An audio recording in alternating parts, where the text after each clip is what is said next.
அமானுஷ்ய சம்பவங்களை பற்றி பார்க்க போகிறோம். பினெங் ஃப்ரீ ஸ்கூல் என்பது மலேசியாவில் 1816இல் ஆங்கிலேயர்களின் ஆட்சியில் கட்டப்பட்ட முதல் பள்ளியாகும்.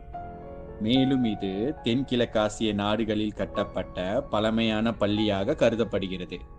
மலேசியாவின் பினாங்கு மாநிலத்தில் இப்பள்ளி கம்பீரமாக அமைந்துள்ளது.